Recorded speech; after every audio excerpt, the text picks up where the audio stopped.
मी Poonam news अनकटच्या Pune connect मध्ये तुमचं सगळ्यांचं स्वागत करते। पाहूयात पुण्यातील काही महत्त्वाच्या घडामोडी। ईद निमित्त पुण्याच्या सय्यद नगर मध्ये कव्वाल अजीम नाजा यांच्या बहारदार कव्वालीच्या कार्यक्रमाचं आयोजन करण्यात आलं होतं। दरवर्षीप्रमाणे येथील हिंदू मुस्लिम तरुणांनी एकत्र येत या कार्यक्रमाचं आयोजन केलं होतं। या कार्यक्रमात हिंदू मुस्लिम एकात्मतेचं प्रतीक दिसून आलं असून या कार्यक्रमाला सर्व धर्मीय तसेच या भागातील सर्व राजकीय व सामाजिक कार्यकर्ते व पदाधिकारी मोठ्या प्रमाणात उपस्थित होते।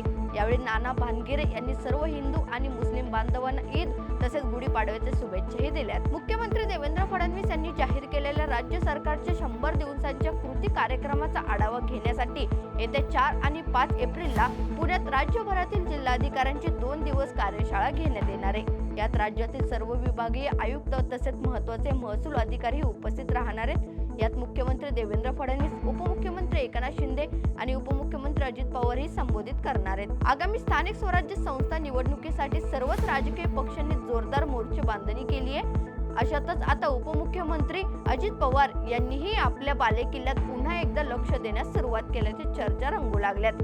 याचं कारण म्हणजे पिंपरी चिंचवडच्या राष्ट्रवादीचे आमदार आणि विधानसभेचे उपाध्यक्षपदी निवड झालेले अण्णा बनसोडे यांच्या सकारात्मकतेच्या कार्यक्रमाचं आयोजन करण्यात आलं होतं। या कार्यक्रमाला ठाकरे गटातील नेत्यांनी हजेरी लावल्यानं चर्चांना उधाण आलंय।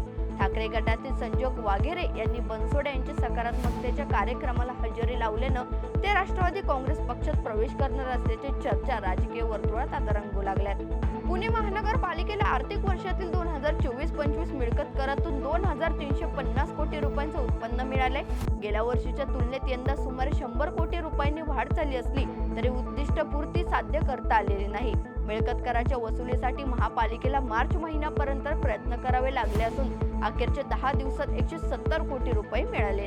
महाराष्ट्र राज्य परिवहन महामंडळाच्या ताफ्यात 40 नवीन लालपरी दाखल झालेत। परिणामी एसटी महामंडळाकडून वार्तानुकूलन ई बसचे नियोजन करण्यात आले आहे। त्यामुळे गेल्या वर्षभरापासून बंद असलेल्या पुणे मुंबई या मार्गावर धावणारी ई बस सेवा पुन्हा सुरू करण्यात आली आहे। बारामती आगारातून परळ मार्गावर जाणाऱ्या 2 बस आणि इंदापूर आगारातून परळ आणि बोरिवली मार्गावर प्रत्येकी 2 बसचं नियोजन करण्यात आलं असल्याची माहिती एसटी महामंडळाकडून देण्यात आली आहे। महामेट्रोकडून वनास ते चांदणी चौक या विस्तारित मेट्रो मार्गाचं काम लवकरच सुरू केलं जाणार आहे। या मेट्रो मार्गासोबत पौंड रस्त्यावर कचरा डेपो पासून लोहिया आयटी पार्क पर्यंत दुमजली उड्डाणपूल उभारला जाणार असून याचा आराखडा महामेट्रोनं महापालिकेत सादर केलाय। पौंड रोडवर होणारी वाहतूक कोंडी कमी करण्यासाठी उड्डाणपुलाचं नियोजन करण्यात येत आहे। त्यातच आता मेट्रोचंही विस्तारीकरण होणार असल्यानं दुमजली उड्डाणपुलाची तयारी केली जाते। वास्तुकला, विधी, औषध निर्मिती शास्त्र अशा क्षेत्रांच्या धर्तीवर आता अभियांत्रिकीसाठी स्वतंत्र शिखर संस्था प्रस्थापित करण्यात आली आहे। इंडियन प्रोफेशनल इंजिनियर कौन्सिल असं नाव असलेल्या संस्थेच्या माध्यमातून व्यावसायिक म्हणून काम करणाऱ्या अभियंत्यांची नोंदणी प्रस्तावित करण्यात आली आहे। अखिल भारतीय तंत्रशिक्षण परिषदेनं इंडियन प्रोफेशनल इंजिनियर्स कौन्सिलच्या विधेयकाचा मसुदा जाहीर केलाय। या मसुद्यावर 10 एप्रिल पर्यंत हरकती सूचना मागवण्यात आल्या। पुणे शहरात आजपासून ते गुरुवारी 3 एप्रिल पर्यंत असा 3 दिवस अवकाळी पावसाचा अंदाज हवामान विभागाकडून वर्तवण्यात आलाय। तर घाटमाथ्याला 1 व 2 एप्रिल रोजी ऑरेंज अलर्ट देण्यात आलाय। यात पुणे घाटमाथ्याचा समावेश असून त्यामुळे 1 ते 2 एप्रिल रोजी पुणे शहर आणि पिंपरी चिंचवड ग्रामीण भागात विजांच्या कडकडाटासह मध्यम ते मुसळधार पाऊस पडेल असा अंदाजही हवामान विभागानं वर्तवलाय। पुण्याच्या हडपसर मधील गोसावी वस्तीत मोठ्या प्रमाणावर हातभट्टी दारूची विक्री सुरू असल्याची गोपनीय माहिती पोलीस हवालदार रुपाली ताकवले यांना मिळाली होती।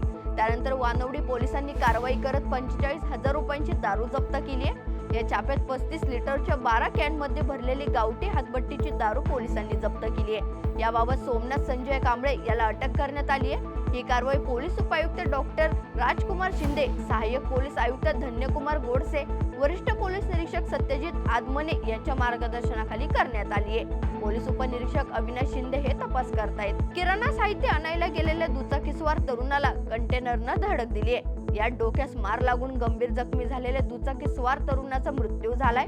तळेगाव स्टेशन येथे वडगाव तळेगाव रस्त्यावर हा अपघात झालाय। निखिल रामदास ननावरे असं मृत्यू झालेल्या दुचाकीस्वार तरुणाचं नाव असून चंद्रप्रकाश रामकृपाल यादव याच्या विरोधात पोलिसांनी गुन्हा दाखल केलाय। दत्तात्रय किसन राऊत यांनी या प्रकरणी तळेगाव दाभडे पोलीस ठाण्यात फिर्यादही दिली आहे। या बातमीसह पुणे कनेक्ट मध्ये इथेच थांबूयात। पाहत राहा न्यूज अनकट।